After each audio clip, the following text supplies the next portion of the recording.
I will call to order this regularly scheduled meeting of the Community Development Committee of the Metropolitan Council.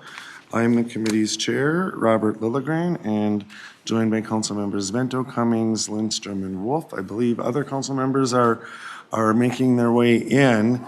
I'll just remind folks, we do have a public hearing today on our first non-consent business item. It's on the 2023 Public Housing Agency Plan, and if you are here to testify, and we have several of you are already signed in, but you can sign in at the sign-in sheet just outside the door of the council chambers, and we'll get to that public hearing in a moment. Also, I just want to comment on how incredible the intern showcase of projects is. We have out in our foyer here, our lobby, we've had a number of interns that have been working with the community development department on specific projects around housing, parks, and other issues, and it's just fascinating work. And so it was good to see so many of our colleagues out there getting data hosed. There was a lot of data out there.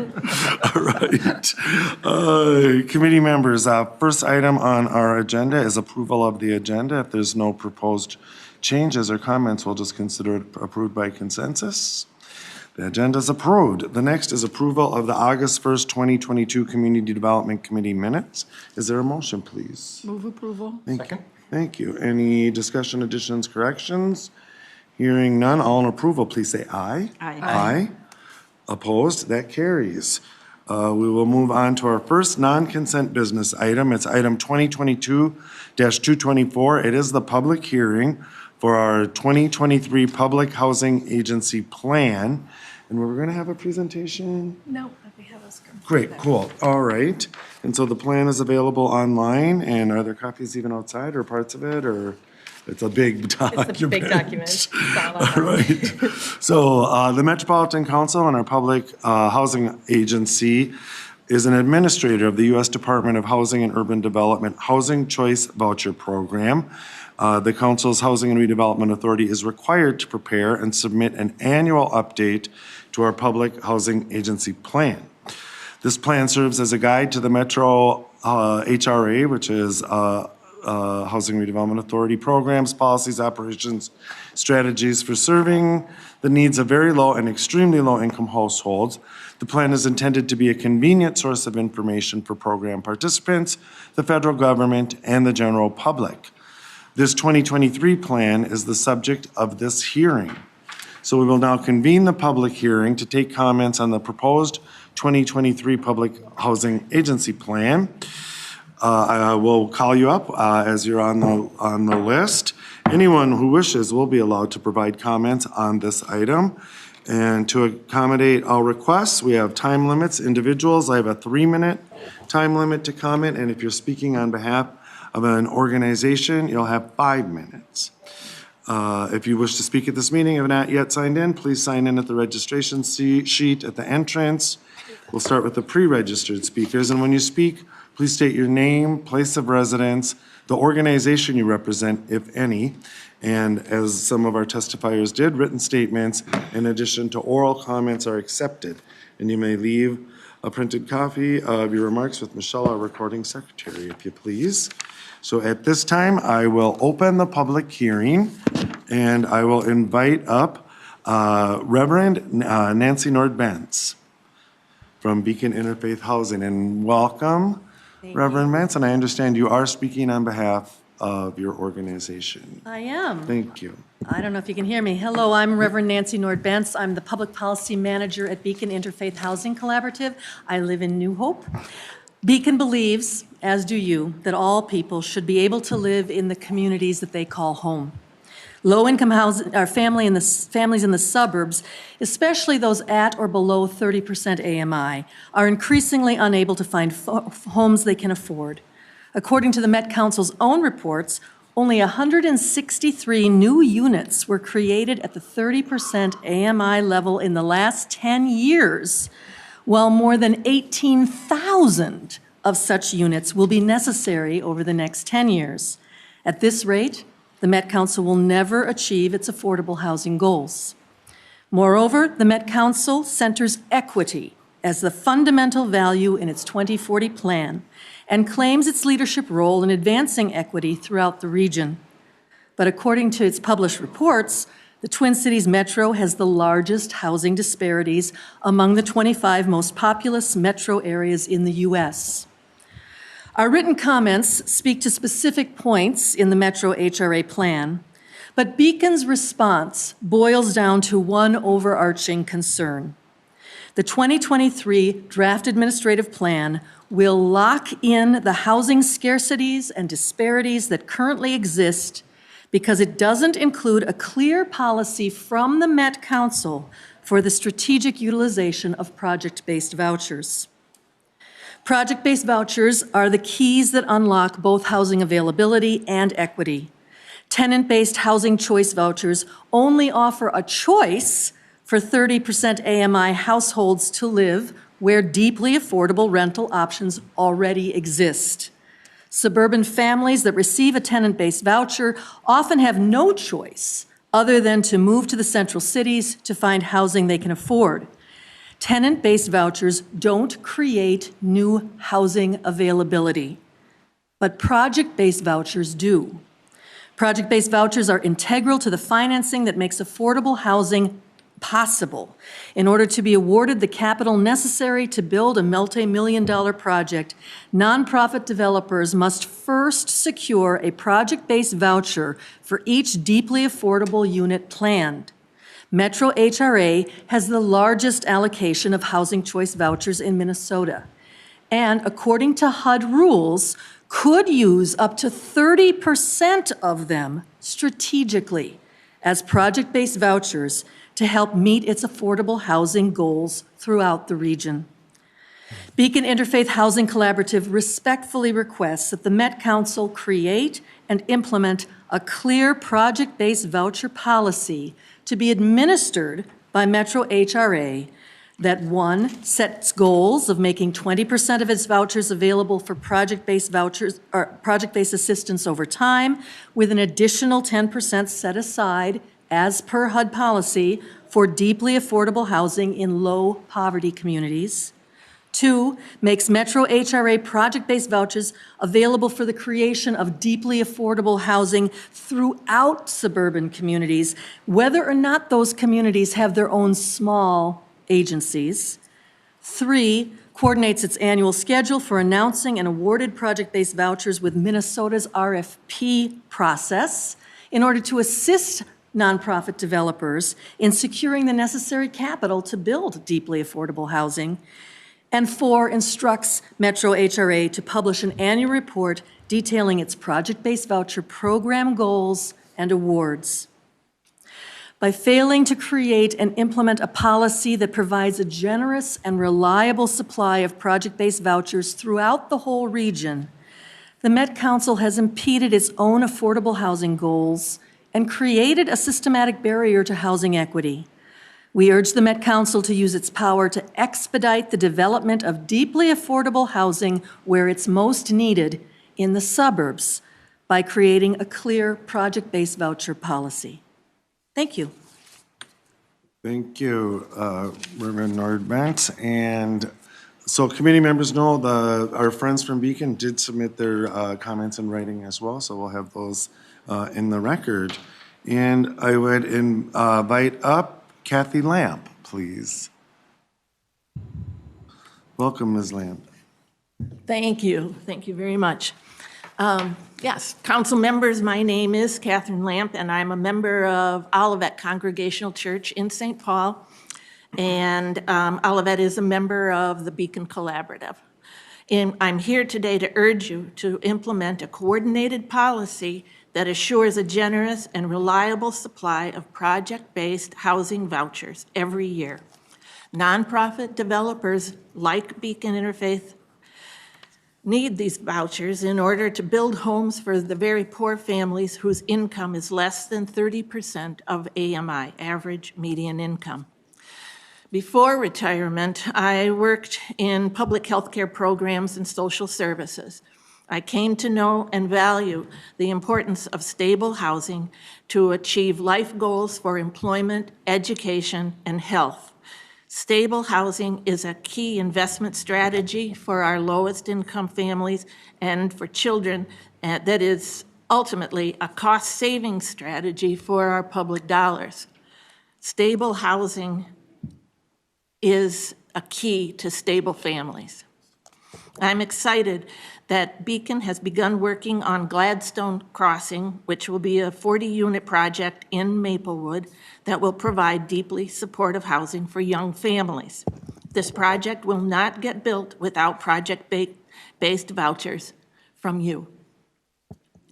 These young families want to live in the Maplewood community. They want to work in that community, bring their kids to school in that community, and benefit from the supports of their community. Maplewood and other suburban communities cannot, on their own, meet the projected need for deeply affordable housing. In the last 10 years, Maplewood has built only 7 deeply affordable units. The Met Council has published goals for affordable housing development for the region and for specific communities. A steady and reliable stream of project-based vouchers is an important and necessary tool towards meeting those goals. Without the project-based vouchers, nonprofit developers cannot secure capital necessary to build new projects like Gladstone Crossing for our most lowest income families and children across the region. Project-based vouchers are key that unlock affordable housing in the suburban areas. Please amend your HRA plan to include a clear policy that will assure the regular availability of project-based vouchers throughout the whole metropolitan area every year. Thank you. Thank you, Ms. Lamp, for your testimony and for the work that you do as well. And the final speaker that we have signed up to speak today is Mike Elliott. Mr. Elliott, welcome.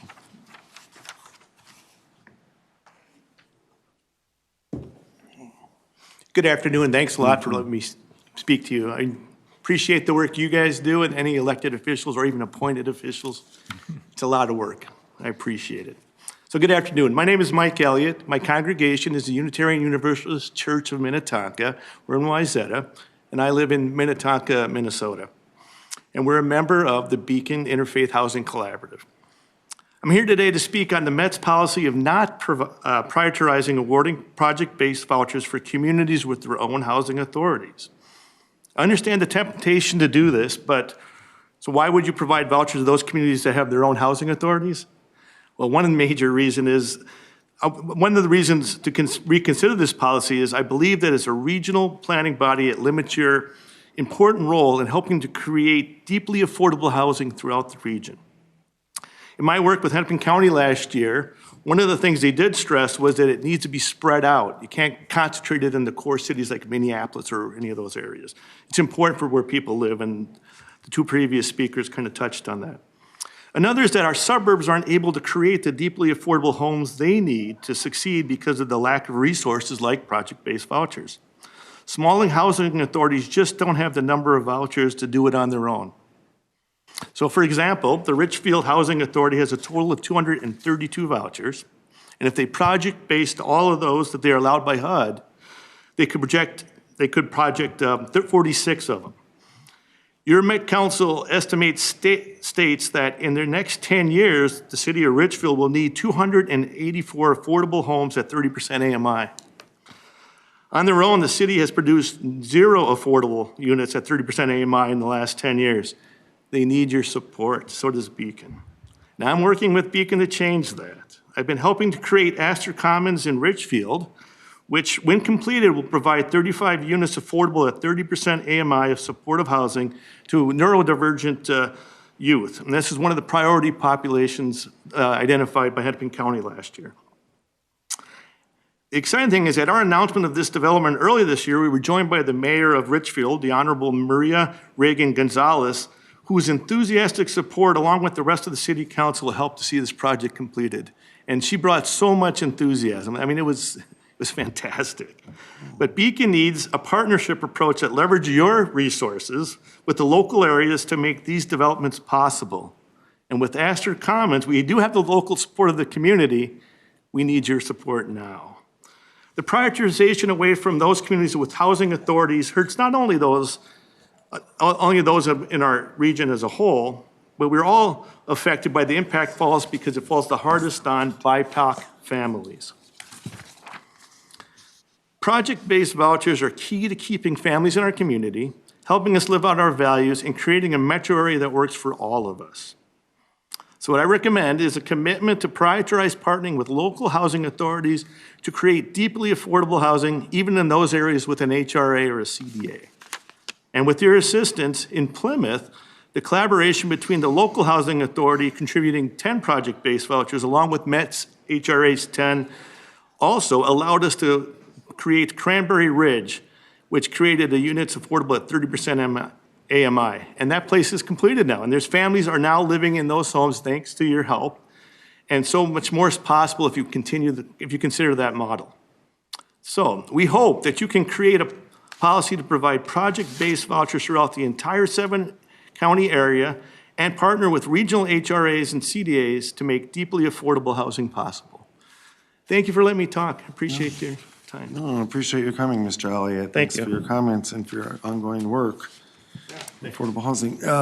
Those are the speakers I had signed up to speak. Is anyone else present to speak in this public hearing? Anyone? Anyone? Hearing none, I will close the public hearing. Thanks to those who did come out to testify and participate. We will continue to take public comments until 4:30 on Wednesday, August 31st. As a reminder to comment on the 2023 Public Housing Authority Plan, members of the public who are listening may still provide public comment in the following ways. You can write to us at Metropolitan Council at 390 Robert Street North, St. Paul, Minnesota, 55101. You can fax comments to us at 651-602-1313. You can email comments to the council at data.center@metc.state.mn.us, or you can record a comment on the public comment line at 651-602-1500 or TTY 651-291-0904. Staff will prepare a summary of these comments. The council will review them. This committee will review them. They'll be presented for approval. This plan on September 19th, 2022 at this committee, and then the full Met Council on September 28th, 2022. Committee members, any comments, questions, or ready to move on? All right, again, thank you so much for coming down. Thank you for your comments, for your work.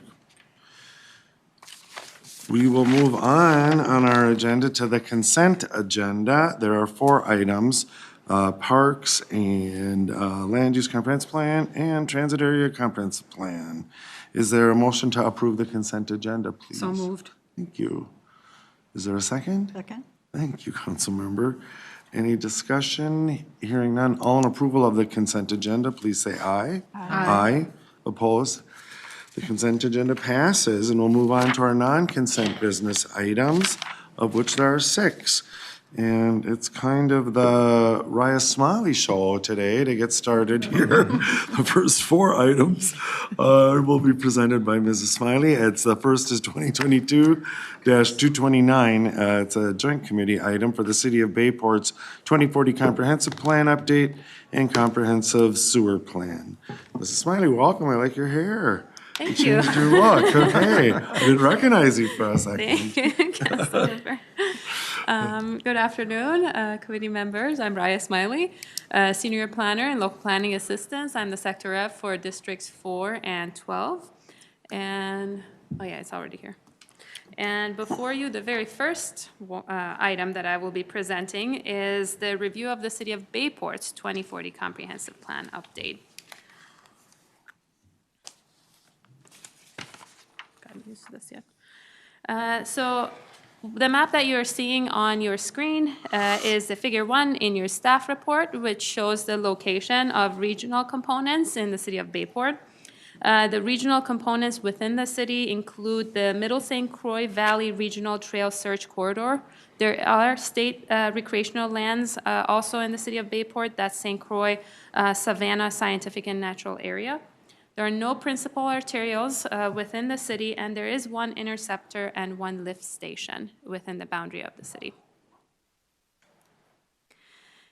As shown in Figure 2 of the staff report, the city is identified as suburban in its community designation, and it's consistent with Thrive MSP 2040. Bayport is located in the eastern part of Washington County on the St. Croix River, and it is surrounded by the cities of Oak Park Heights and also Baytown Township. So what you're seeing on the screen is Table 1 of the staff report that shows the original and the revised council forecast for the city of Bayport between 2020 and 2040. So through ongoing conversations, the city proposed revised forecasts that are acceptable from the council perspective. Those revisions are underlined in this table. And as is shown by the revised numbers, the council forecasts that between 2020 and 2040, the city will grow by 90 people. That represents 40 households, and there will also be an increase of 400 jobs in the city in the same time frame. This is Table 2 from the staff report that shows the planned residential density in the city. Bayport is fully developed, and there's only less than half an acre of undeveloped land in the city that is guided for high-density residential, an additional 2.8 acres that is identified for multifamily housing redevelopment. So that adds up to the 3.2 acres that you're seeing in this table that are guided for high-density residential. So the overall density for guided residential land is expected to be between 8 and 43 units an acre. Communities that have the suburban community designations are directed by Thrive to plan for forecasted populations and households at overall average minimum densities of 5 units an acre. And as you can see, the city of Bayport's plan is consistent with this policy. This is Figure 3 of the staff report, which shows the existing land uses for the city of Bayport. The existing land uses in the city are predominantly residential. That's about 31%, and also about the same amount that are natural features. Most of the existing commercial, that's only 5%, and the industrial areas that are more than 10% are near and adjacent to main transportation corridors. And about 13% of the city is institutional, and just below 10% is park and open space. This is Figure, I think, 4 of the staff report, and it shows the 2040 planned land uses for the city of Bayport. And as I mentioned, the city only has just 3.2 acres of high-density residential for new development and redevelopment that's identified to accommodate its growth. The city's goal in its land use plan focuses on maintaining the single-family units as a primary development, as you can see on this map as well. And it plans to locate multifamily developments adjacent to commercial areas and/or transportation corridors that promotes a range of uses within its downtown. Staff find that the plan conforms to regional system plans, is consistent with council policies with the proposed forecast and housing revisions, is compatible with and is compatible with the plans of adjacent and affected jurisdictions. So before you today are the proposed actions that the Metropolitan Council authorized the city of Bayport to place its 2040 comprehensive plan into effect, revise the city's forecast downward, as was shown in Table 1 of the review record. Subsequently, revise the city's affordable housing need allocation for 2021 to 2030 decade to 7 units, and then advise the city to implement the advisory comments in the review record for forecasts. On Tuesday, August 23rd, the Environmental Services staff will have this plan on the Environment Committee agenda. This will also be on the Metropolitan Council agenda on the September 14th meeting. And with that, I am happy to answer any questions you may have. Thank you, Ms. Smiley. Questions on that report? Committee members, comments or questions? Seeing none, Mrs. Smiley's proposed a series of actions relative to the City of Bayport 2040 Comprehensive Plan to effect, or putting it into effect. Is there a motion? Move approval. Thank you. Is there a second? Second. Thank you, Councilmember. Discussion on the motion. Any discussion? Hearing none, all in approval, please say aye. Aye. Aye. Opposed? That carries, and we'll move on to the next non-consent business item. It's 2022-230, another joint committees item. It's the City of Willerny 2040 Comprehensive Plan and Comprehensive Sewer Plan. Mrs. Smiley. Thank you, Mr. Chair. I don't think I need to introduce myself again, since I'll be sitting here for a while. You are here for a while. We'll remember. So before you is the City of Willerny's 2040 Comprehensive Plan. This is figure 1 of the staff report that shows the location of regional components within the city. There are no regional parks, principal arterials, or wastewater system components in the City of Willerny. This is also figure 2 of the staff report that shows that the city is identified with a suburban community designation in the Thrive MSB 2040. Willerny is located in western Washington County and is completely surrounded by the city of Matamidi. This is table 1 from the staff report that shows the City of Willerny's forecast. It also shows that between 2020 and 2040, the council forecasts that the city's population will decrease by 10 people, while the number of households will stay the same.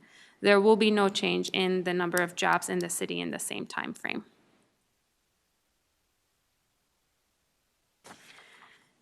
Figure 3 of the staff report, which is this map, shows the existing land uses in the city, which are primarily residential. That's almost 70% of the city.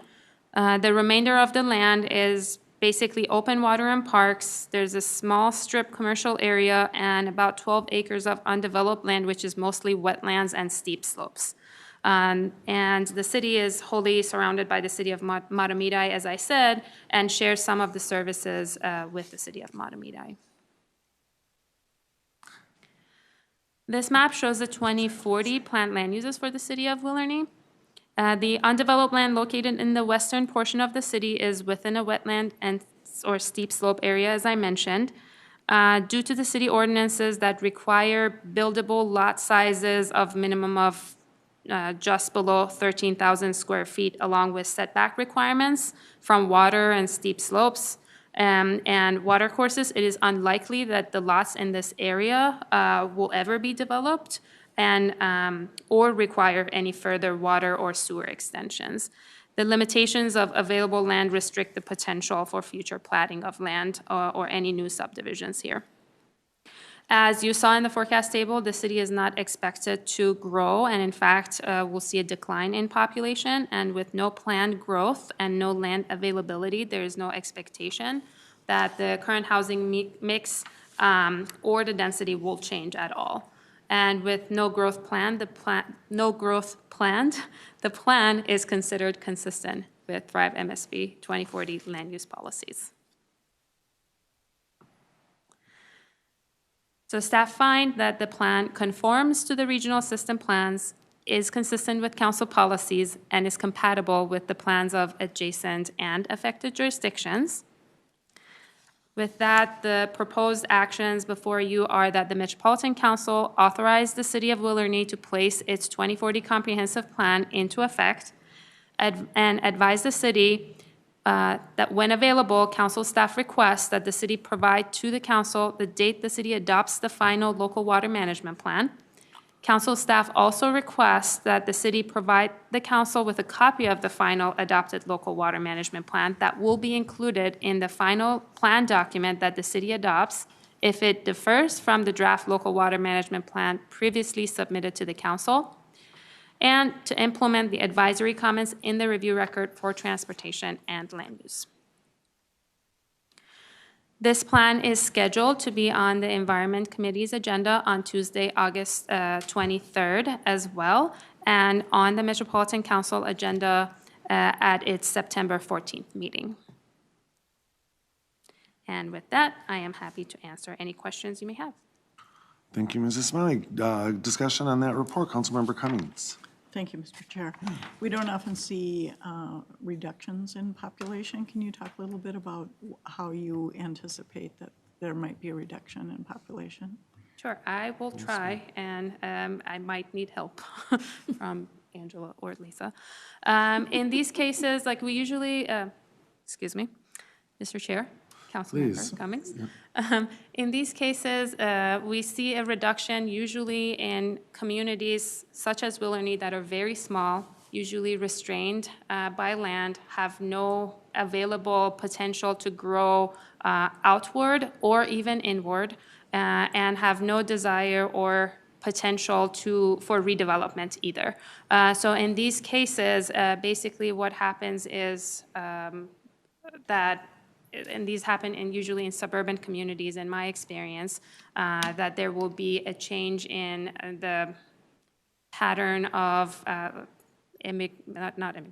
migration between the cities from suburban to potentially more urbanized areas, with no additional housing being built in the city that provides options for families to potentially downsize. Thank you.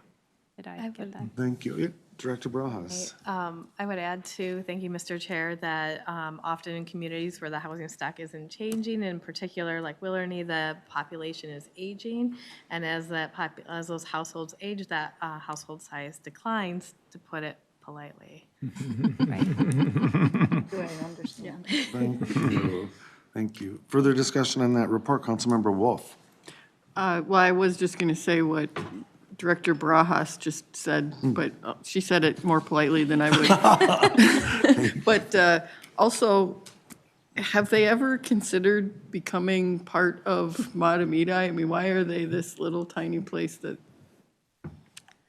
I am going to have to defer to Director Director Brajas on that. Brajas. Mr. Chair, council members, I don't know if they've considered it. If I recall the maps correctly, Willerny, Birchwood Village, and a couple of others in that area were established as sort of small villages to house a summer population around White Bear Lake, and everyone else around them were townships, and I think they kind of just got the townships turned into cities around them, if you will. And I don't know if they've had any recent conversations with Matamidi. It's been quite some time since I've discussed with them, but my guess is not so much, but that might be in the cards in the future. Thank you. Thank you. Further discussion, Councilmember Bento. Well, just for the record, because I'm always interested in the history of these communities, I wanted to share this interesting factoid. This is from the Washington County Historical Society. Legend has it that Ma Barker's boys and their gang frequented Dick's Inn back in 1932 in Willerny, where they often reserved the Blue Room for private parties. Members of the gang were said to live quietly in Willerny, traveling to St. Paul to commit their crimes. That's all alleged, okay? Just want to be clear, I don't want the council getting into legal trouble. They decamped quite suddenly in 1936, about 12 hours ahead of the feds. You're welcome, Mr. Chair. Thank you very much, Councilmember Bento, for the history lesson. Further discussion, Councilmember Cummings. Thank you, Mr. Chair. I just was going to bring up a point that comes up regularly when we are approving, especially these final ones that are coming through. It must be a challenge to find the resources for these small towns to put together these updated plans, and I just want to make note of that. And is this another one that received a grant to help them do this? And are we considering how we can do this without putting so much stress on these small communities that are already under stress, I'm sure, in many ways? Thank you. Mrs. Smiley. Mr. Chair, council member, thank you for bringing that up. The city of Willerny was one of the cities that received the planning grant. Aside from that, former coworker, Jake Riley, who used to be the sector rep in this area, worked with the city very closely in helping them with this update especially because not much was changing in the small cities. Nothing was planned, no growth was planned. So there was quite a bit of collaboration happening between the council and the city. And as far as how we can help these small communities potentially in the future, I will leave that for my boss, Angela. Maybe she would like to add here. Sorry. Welcome. Thank you. Chair and committee members, Angela Torres, Manager of Local Planning Assistance. We've been talking with many of you before where we are exploring exactly how to help small communities. We did have specific grant funds for them, smaller communities this time around, but we found that it wasn't the grant dollars alone that was able to get their plans complete. It was direct planning services. So we are examining how statute might allow us to do that planning for them specifically without having to provide grants. We can just do the work for them. They'll meet the statutory requirements, and it'll be a quicker, more efficient process for everyone involved. We will be coming forward and proposing some of those kinds of new programs as we get into the next round where we're looking at that much more closely. So we've heard your concerns, and we've heard many concerns from communities as well. So we do want to be responsive to that and do our best. All right, thank you, Ms. Torres, for the responsiveness to the communities and to the council members. You might have another question, Ms. Torres. Here, 1 second, please. Councilmember Cummings. Thank you, Mr. Chair. While you're at the podium, Ms. Torres, I just wanted to ask the universal question, which is where are we going to stand after tonight or after these final approvals in September? I was quickly typing to Lisa all of those answers. My information's back there, but it's 9. After we get through the ones that are scheduled right now on all of the committees, you've seen Randolph, Maple Plain, and Dayton. Now you've seen Bayport and Willamine. After all 5 of those get through the various committees, there will be 9 plans remaining. 5 of those have been received by the council, and so we are working with them. Some of them are like super close, and so we hope that those 5 get through soon as well. Thank you. Thank you. Thanks for the good news, Ms. Torres, and the hard work. Further discussion on this report? Any discussion? Seeing none, we have a proposed action to place the City of Willarney's 2040 Comprehensive Plan into effect. Is there a motion, please? Motion to approve. Thank you. Is there a second? Second. All right. Any discussion on the motion? Discussion. Hearing none, all in approval, please say aye. Aye. Opposed? That carries. We'll move on to our next non-consent business item. It's item number 2022-227. It's the Meadows Second Edition Comprehensive Plan Amendment to the City of Norwood Young America. Mrs. Smiley, welcome back. Thank you. Mr. Chair, committee members. We've missed you. Before you is the Meadows Second Edition Comprehensive Plan Amendment from the City of Norwood Young America. So this is the first amendment from the City of Norwood Young America. It proposes to re-guide a total of 8.8 acres from medium-density residential, which is a density range of 8 to 12 units an acre, to low-density residential, which is a density range of 1 to 8 units an acre. The purpose of it is to accommodate a 75 single-family villa unit subdivision on a larger site that's just over 22 acres. The site is generally located north of the Lakewood Trail and east of County Road 34. I will show you that. There we go. So this is figure 1 of the staff report, which shows the regional systems in relation to the amendment site. There are no regional system components in the vicinity of the amendment site. Also to note is that the city owns and operates its own wastewater treatment plant that provides centralized services to the city. This is figure 2 of the staff report that shows that Thrive MSP 2040 gives the city of Norwood Young America a community designation of rural center. And the amendment site is shown with a red line on the map.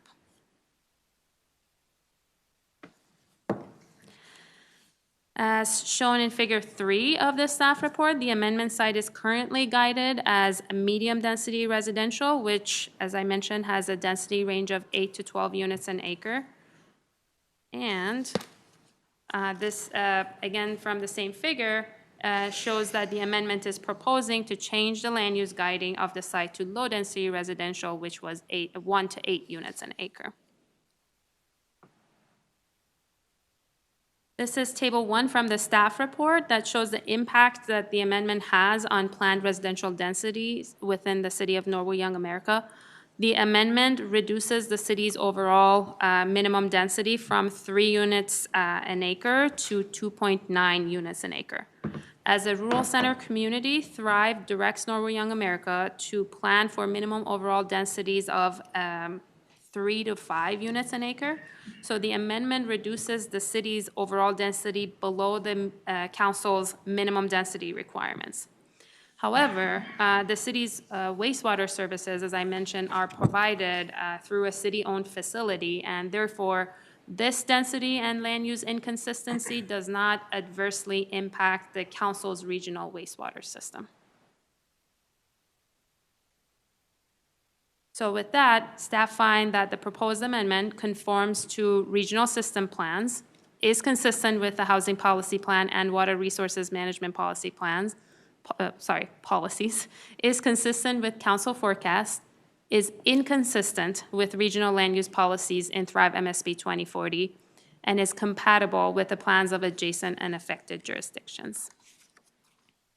So the proposed action before you is that the Metropolitan Council authorize the City of Norwood Young America to place its comprehensive plan amendment into effect, find that the amendment renders the city's comprehensive plan inconsistent with the council's land use policies in Thrive MSP 2040, find that the amendment does not change the city's forecast, and advise the city that the plan is inconsistent with council policy and therefore the city will be unable to participate in Livable Communities Act programs, and to implement the advisory comments in the review record for land use and natural resources. With that, I am happy to answer any questions you may have. Thank you, Mrs. Smiley. Questions on that report? Questions or comments? Hearing none, is there a motion to approve the proposed action? Move approval. Thank you, Councilmember. Is there a second? Second? Thank you. Any discussion on the motion? Discussion. Hearing none, all in approval, please say aye. Aye. Aye. Opposed? That carries. And into your final item on tonight's non-consent business agenda, it's 2022-228. It's the City of Lake Elmo Tapestry Development Comprehensive Plan Amendment. Mrs. Smiley. Thank you, Mr. Chair. Before you is the amendment from the City of Lake Elmo. That's the Tapestry Development Comprehensive Plan Amendment. The amendment area is a total of just over 156 acres. This existing subdivision is known as Tapestry and includes 65 single-family homes on lots with an average size of 1 acre each. The current future land use of the site is rural area development, and I will show you the land use map a little later. And the amendment proposes to change that to rural single-family residential, which is similar, just sewered. The purpose of the change is to connect the site to the regional wastewater system and expand the MUSA line to serve the area that is currently served by a failing communal subsurface sewage treatment system, or SSTS. As shown in figure 1 in the staff report, the map shows the location of the amendment and the regional systems in relation to the site, and you'll see that there isn't much around this site. The current, okay, going back. This is Figure 2 of the staff report. Thrive MSP 2040 gives the city of Lake Elmo community designations of both emerging suburban edge and rural residential. The area that is affected by this amendment is in the area that is designated as rural residential. The rural residential community designation precludes the provision of wastewater service. Therefore, in order for this site to be added to MUSA and served through the regional system, the community designation of the site needs to be revised to emerging suburban edge, which is consistent with other adjacent developments and other parts of the city with a differing community designation, as is shown here, which is Figure 3 of your staff report. Okay. This is Figure 4 on the left and Figure 5 on the right of the staff report, which just show the amendment re-guides the land from rural area development to rural single-family sewered. As part of this amendment, the city has requested a revision to its sewer service forecast. The revision adds 109 households and 316 population to the 2020, 2030, and 2040, which are underlined in this table. The forecast revision reflects the changes that are associated not just with this amendment, but also another amendment, the 44 units from another amendment that was called Heritage Farms. That was the city's first amendment a couple of years ago. Okay, this is Table 2 from the staff report that shows the impact of the amendment on the planned residential density. So according to the MUSA implementation guidelines, areas that have a failing SSTS and have no on-site options can be added to the regional system without the area being considered in the density calculation. However, the guidelines do not apply to failing communal systems, specifically when there are alternatives to deal with that failing system. So these MUSA implementation guidelines will be brought before you soon in a future meeting, so you will be seeing that for discussion further. And as a result, this amendment area is in fact included in the density analysis for the city. So the amendment results in an overall density change from 3.8 units an acre to 3.3 units an acre. Emerging suburban edge communities have to meet a minimum density requirement of 3 units an acre. And with this amendment, the city continues to be consistent with those regional land use policies. Staff find that the proposed amendment conforms to regional system plans, is consistent with council policies with the forecast revisions, and is compatible with the plans of adjacent and affected jurisdictions.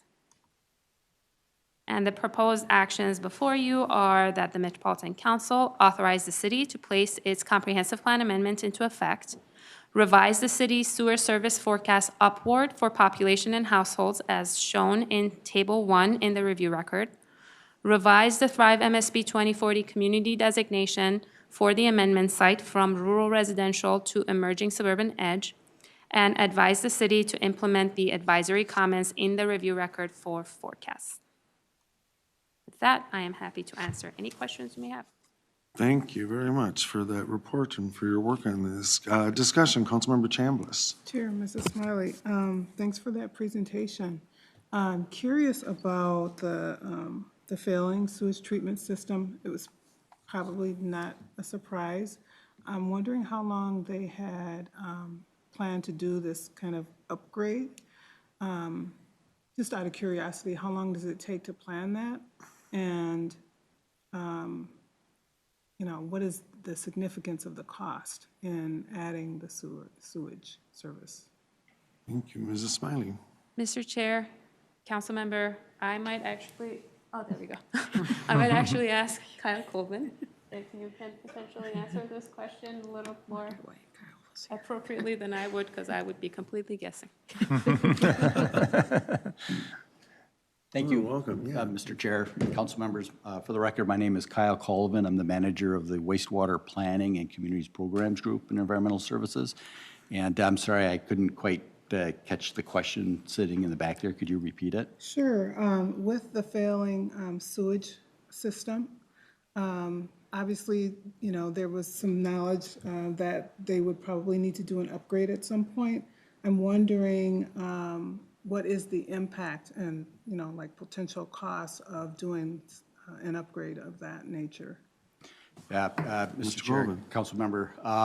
In this particular case, the system that's providing the wastewater service for the neighborhood is a communal system, so it's multiple connections being served through one treatment facility. In this particular case, it's kind of a super-sized, mega-sized septic tank system. It has a central collection system.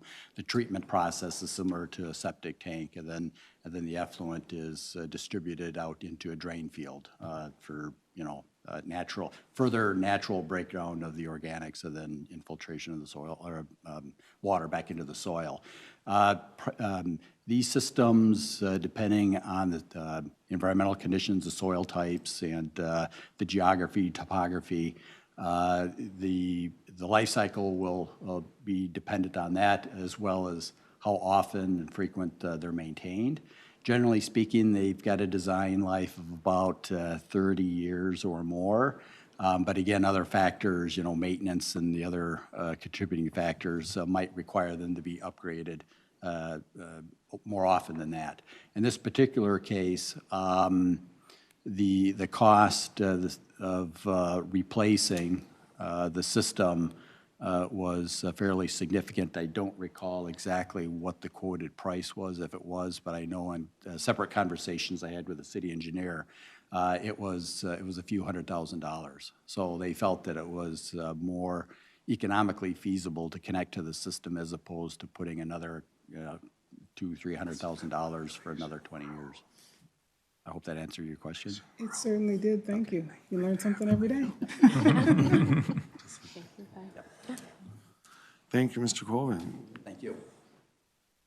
Further questions on that report or discussion on the report? Hearing none, I would ask for a motion, please, to approve the proposed action. Vento moves approval. Thank you. Second. Thank you, council members. Any discussion on the motion? Discussion. Hearing none, all in approval, please say aye. Aye. Opposed? That carries, and now you get a break. Thank you, Mrs. Smiley. Well, that we're good. We'll move on to our. Thank you. Thank you. Our next non-consent business item, it's item 2022-226. It's the comprehensive plan amendment for White Bear Township Capital Partners, and Mr. Larson is here to present. Welcome, Michael. Thank you, Mr. Chair, and good afternoon, council members. Good to see you again. My name is Michael Larson. I'm a planning analyst in local planning assistance. Before you now is a comprehensive plan amendment for White Bear Township. The amendment does create a minor inconsistency between the township's comprehensive plan and the regional housing policy, which is why you are seeing it, why it was not on the consent agenda. As shown in Figure 2 of the staff report, Thrive MSP 2040 gives White Bear Township a community designation of suburban. The area affected by the amendment is shown in red and is located between and adjacent to both Interstate 35E and Centerville Road.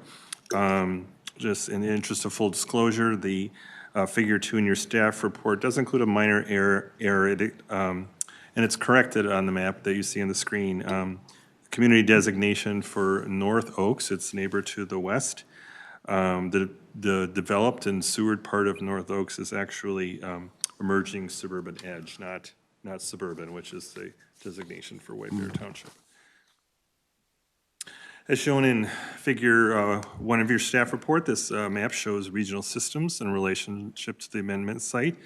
Obviously, as we stated before, it's adjacent to 35E, which is the principal arterial, and is located across the interstate from Bald Eagle Otter Lake Regional Park.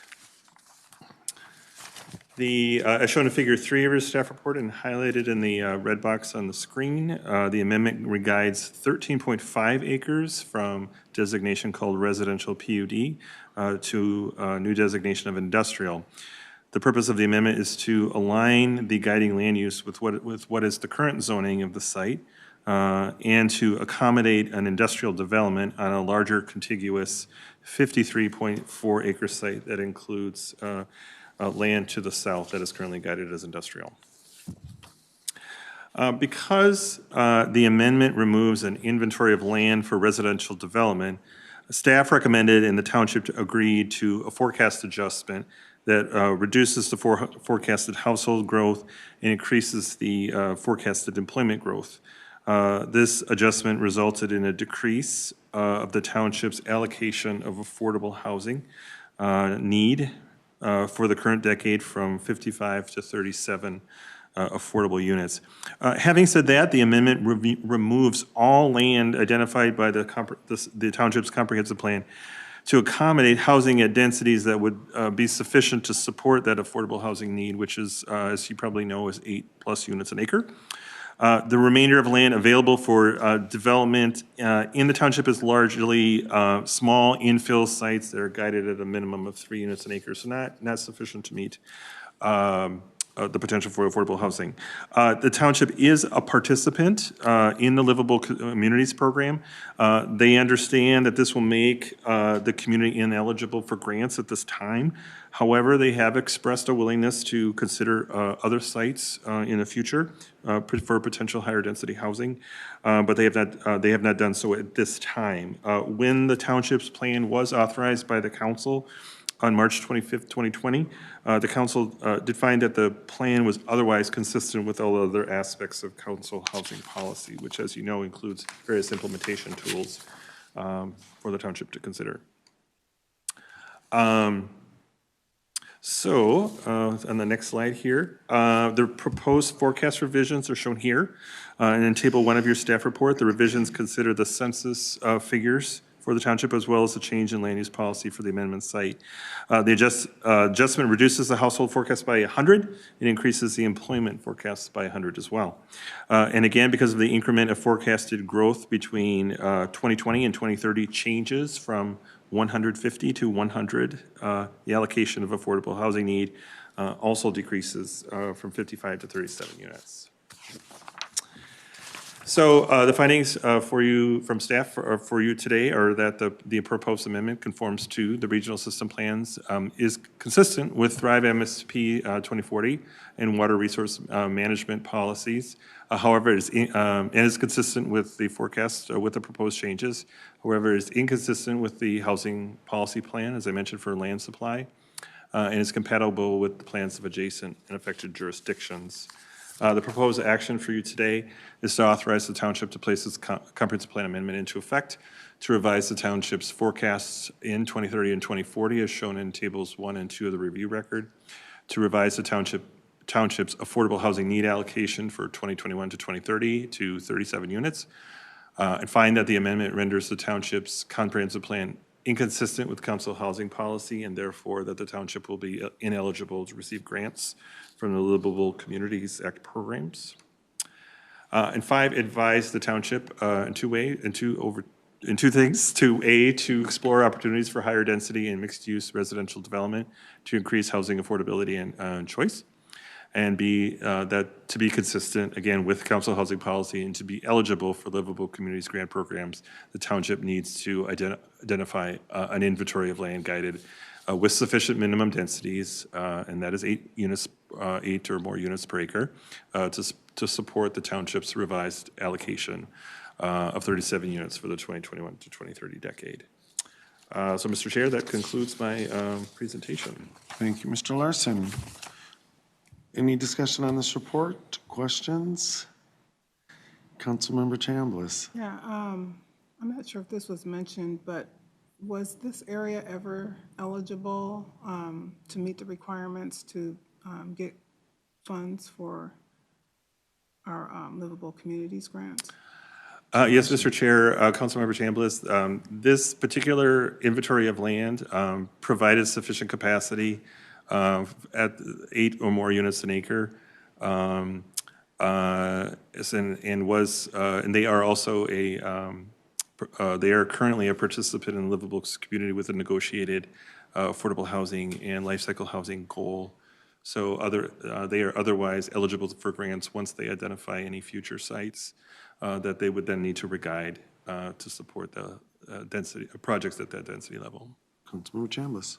Yeah, just, I was curious if for some reason, even after they've been advised, to meet the density requirements, if they don't, or other cities don't, does that increase the pot for the livable community grants?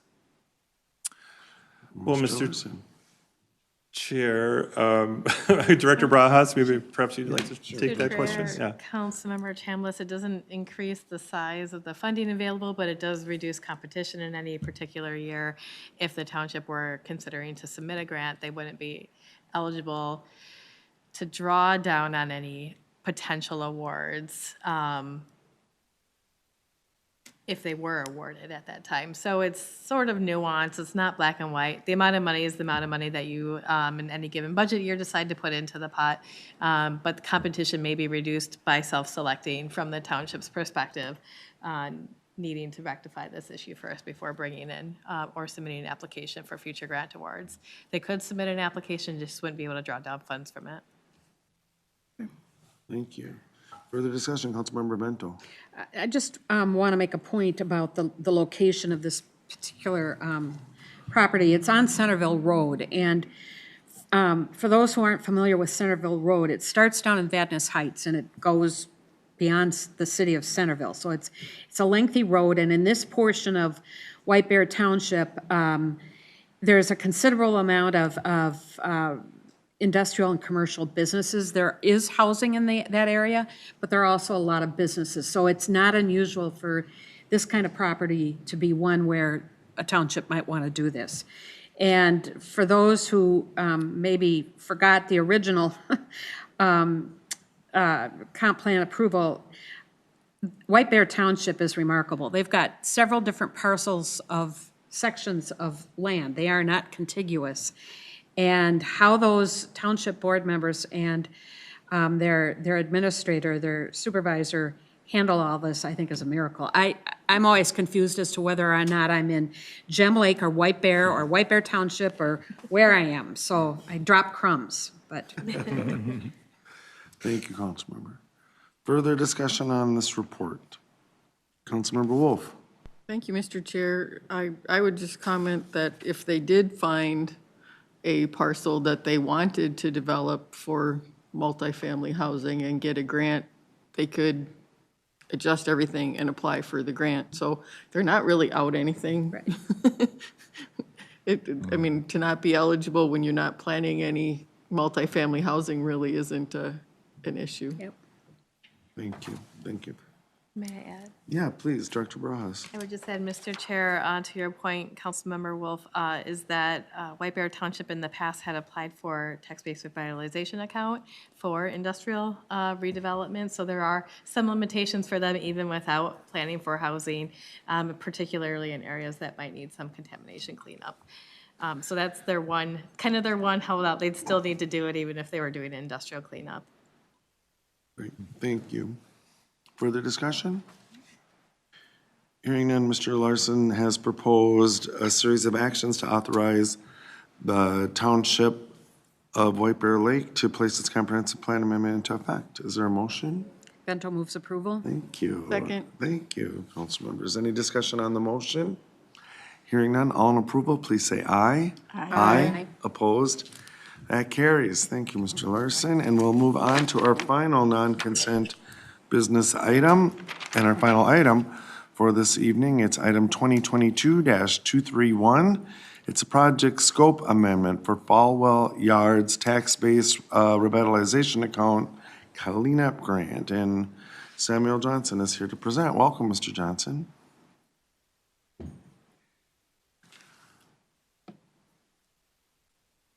Well, thank you so much, Chair Lilligren and council members of the Community Development Committee.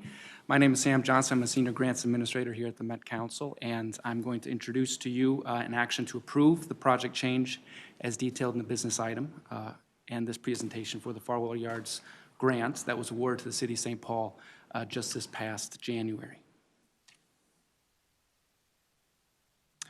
So even though it's been recently awarded, I'll give you a quick overview of the project.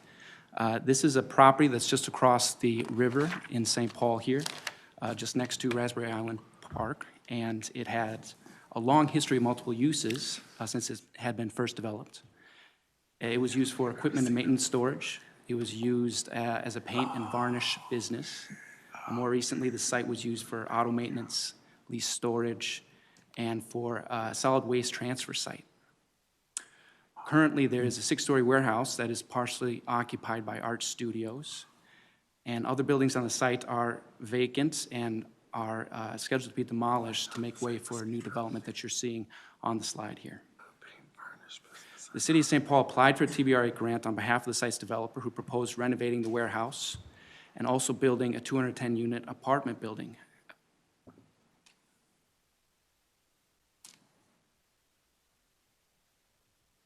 So due to long and varied industrial uses for the site, there are numerous contaminants both in the soils and in the building.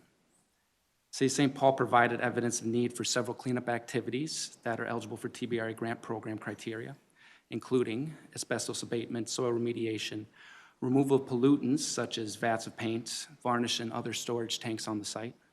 And in support of these cleanup activities, the city also requested funding for vapor mitigation and monitoring, and also environmental oversight during the construction process. The application received a score of 121, which was the highest score of all applicants for this round in TBRA in 2021. It was awarded $400,700 by the council on January 12th, 2022. Unbeknownst to us, the project was continuing to be refined by the developer. So after they applied for TBRA cleanup funds, they approached the city with an updated site plan. The site plan included an increase in the amount of housing units from 210 to 221.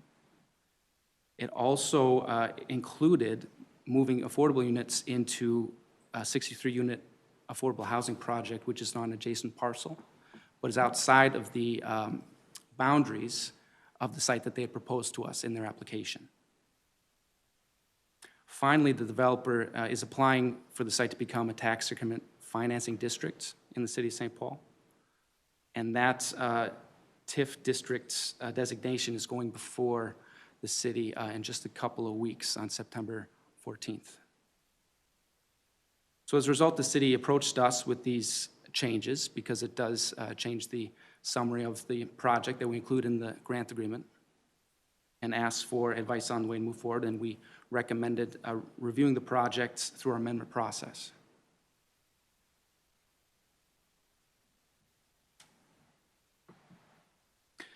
Now, just a quick reminder of our grant amendment process. The Livable Communities grants are a competitive grant process, so to maintain fairness in the scoring process, grantees are required to notify us, council staff, of any changes to the funded project that would have impacted how it was initially scored.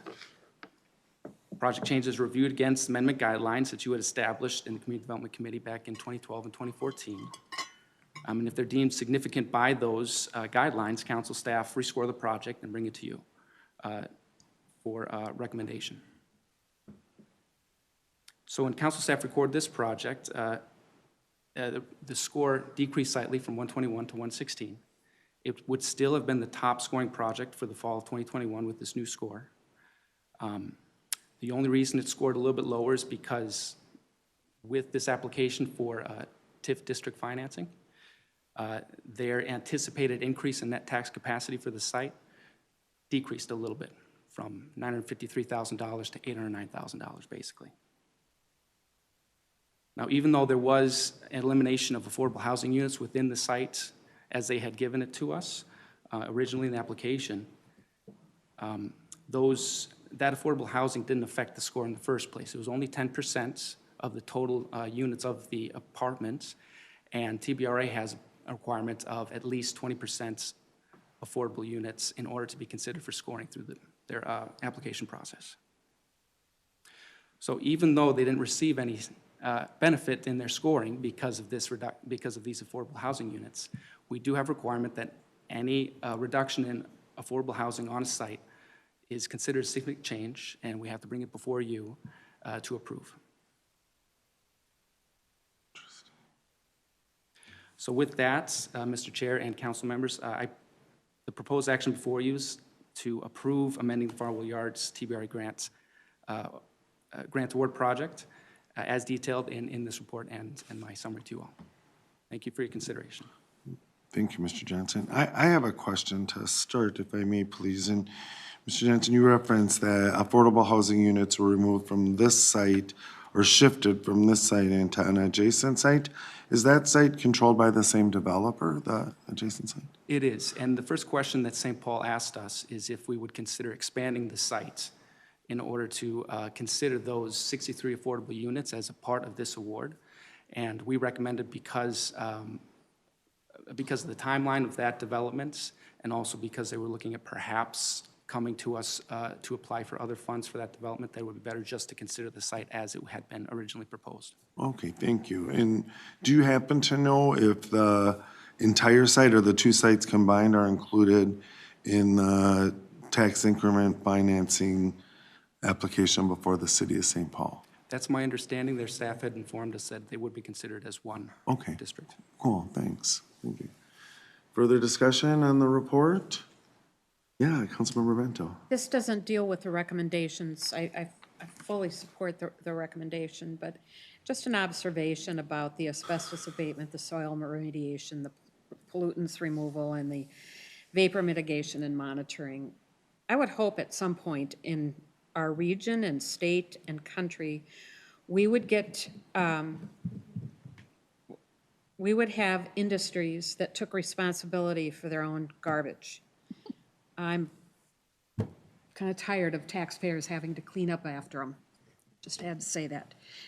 Probably talked myself out of a position, but I just had to say it. Thank you for sharing, Councilmember. And you look at the site with the auto repair and then a paint varnish, and what's the, maybe if it had a dry cleaner or something, it would be kind of the trifecta of contaminating businesses for a site like this, I think. But yeah, point taken, Councilmember Bento. Further discussion? Any further discussion? Seeing none, Mr. Johnson has proposed that the Metropolitan Council approve amending the Farwell Yards TBRA Cleanup Grant Award project summary as detailed in his report. Is there a motion? Move approval. Thank you. Is there a second? Second. Great. Discussion on the motion? Hearing none, all in approval, please say aye. Aye. Opposed? That carries. Thank you, Ms. Johnson, for your work. Thank you so much, Mr. Chair. That concludes our agenda. Director Barajas, anything else for us? Mr. Chair, I would just add that our next CDC meeting is on Tuesday, September 6th, after the holiday. Please answer Michelle's questions about quorum so we can plan appropriately. Thank you. Michelle, anything else for us? Nope, that would That's be it. my All note. right, Thank you, Lisa. thank you. Seeing no further business before this committee, we're adjourned. That It's a wrap. Lake Elmo thing was probably actually